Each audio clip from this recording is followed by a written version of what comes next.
Semakin banyak perhatikan Al-Quran, semakin manfaatnya buat kita. Contoh, ayat Al-Kursi, satu ayat. Rasulullah SAW bersabda, "Man qara'a ayat Al-Kursi dubura kulli salatin laysa bainahu wa bainal jannati illa an yamut." Barang siapa yang membaca ayat Al-Kursi setiap habis salat fardu, tidak ada sesuatu yang mampu menghalanginya masuk surga. Ayat Al-Kursi ini satu ayat menjaminkan kita masuk surga. Kalau satu ayat menjaminkan kita masuk surga, gimana suratul Baqarah seluruhnya? Gimana lagi 30 juz Al-Quran? Kata Siti Aisyah radhiyallahu anha, jumlah tingkatan dalam surga Allah sesuai jumlah ayat Al-Quran. Oleh karena itu tidak ada yang lebih tinggi di dalam surga Allah daripada Ahlul Quran. Karena nanti Ahlul Quran ketika masuk surga, Allah suruh baca dan naik. Baca sebagaimana kamu baca di dunia, dan naik posisimu dan darjatmu di dalam surga. Baca naik terus, baca naik sampai bersama Nabi Muhammad di darjat yang tertinggi di dalam surga Allah. Ini semua berkat Al-Quran. Belum lagi syafaat Al-Quran, belum lagi anak penghafal Al-Quran menghadiahkan 2 mahkota untuk kedua orang tuanya, belum lagi setiap satu huruf dapat 10 kebaikan, belum lagi Al-Quran akan menemani kita saat sakratul maut, belum lagi Al-Quran akan temani kita saat menghadapi mungkar nakir di dalam kubur, belum lagi saat dibangkitkan oleh Allah akan bersama Al-Quran sama kita, belum lagi saat dihisab Al-Quran akan menemani kita, belum lagi saat kita berjalan di atas sirat Al-Quran masih berkenan menemani kita sampai ke pintu surga. Bahkan ketika masuk surga Al-Quran tidak akan tinggalkan kita, masih terus masuk bersama kita di dalam surga sampai naik darjat yang tinggi di dalam surga Allah Subhanahu wa taala. Kewajiban kita cuma satu, coba berapa panjang balasan Al-Quran sampai ke surga, tapi diminta cuma satu, berkenan menjadikan Al-Quran teman kita di dunia. Temanilah Al-Quran, akan Al-Quran berkenan temani kita sepanjang hayat, bahkan sepanjang perjalanan kita menuju surga. Itu kemuliaan Al-Quran.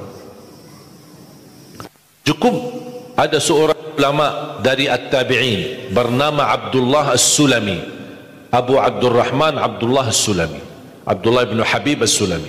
Ditanya, beliau 70 tahun mengajar Al-Quran.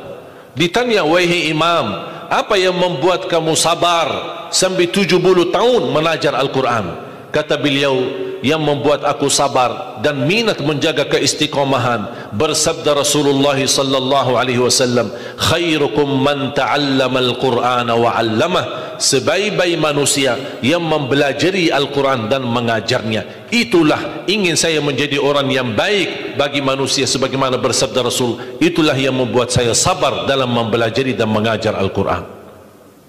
Siapa yang tidak mau jadi manusia yang terbaik menurut Rasulullah sallallahu alaihi wasallam? Itulah bersama Al-Quran. Mohon maaf, siapa Ali Jabir? Hamba yang biasa, banyak kekurangannya, yang Allah anugerahkan kemuliaan bukan karena siapa-siapa, tapi karena Al-Quran. Dihormati, didepankan, dan semua orang penghafal Al-Quran, berapapun usianya, dihormati, didepankan, dimuliakan. Semua berkeinginan bisa bersalaman.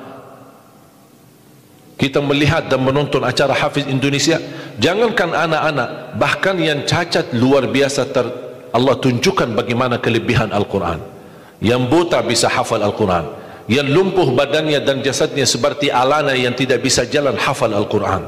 Naja yang luar biasa dahsyat, otaknya terganggu tapi bisa hafal Al-Quran. Dia tidak bisa baca, kasih Al-Quran suruh baca, dia tidak bisa baca. Tapi ditanya tes hafalannya, hafal. Berapa ayatnya? Hafal. Nomor berapa? Hafal. Kanan kiri hafal, atas bawah hafal. Allah menunjukkan kepada kita, Allah tidak akan melepaskan Al-Quran menjadi jaminan ditolong. Inna nahnu nazzalna dzikra wa inna lahu lahafizun. Kami telah menurunkan Al-Quran dan kami akan menjaganya. Di antara terjaga Al-Quran secara fisik, terjaga Al-Quran secara tulisan, terjaga Al-Quran secara suara, dan terjaga Ahlul Quran, para penghafal Al-Quran.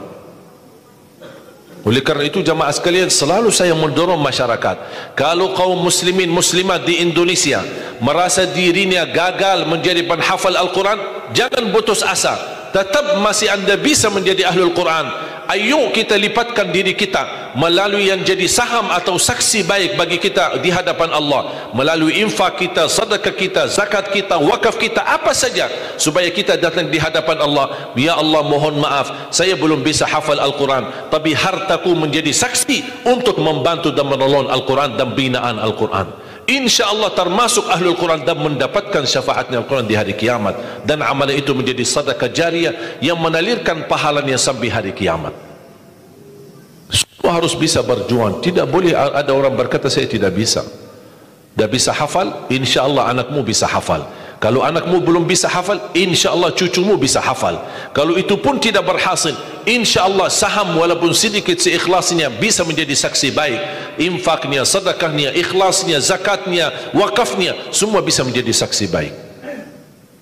Karena kita mendapatkan sebuah kemuliaan Al-Quran. Al-Quran kitab suci yang tidak ada keraguan di dalamnya. Sayang sekali kita bisa kehabisan berhari-hari tidak baca Al-Quran. Saya harap insya Allah mulai hari ini kita komitmen untuk khatam Al-Quran. Siap? Sedikit demi sedikit, istiqamah lebih baik daripada banyak tapi terputus. Dan itu bersabda Rasulullah SAW, khairul amali adwamahu wa inqal, sebaik-baik amal sedikit tetapi istiqamah daripada banyak tapi terputus. Makanya setiap waktu salat baca 4 halaman. 4 kali 5 sudah 20. Kira-kira cocok? Hah? Siap bu? Mau fikir dulu ya? Kira-kira mau nggak lebih mudah lagi? Masih mau lebih mudah lagi ya? Insya Allah masih ada, jangan khawatir, masih ada.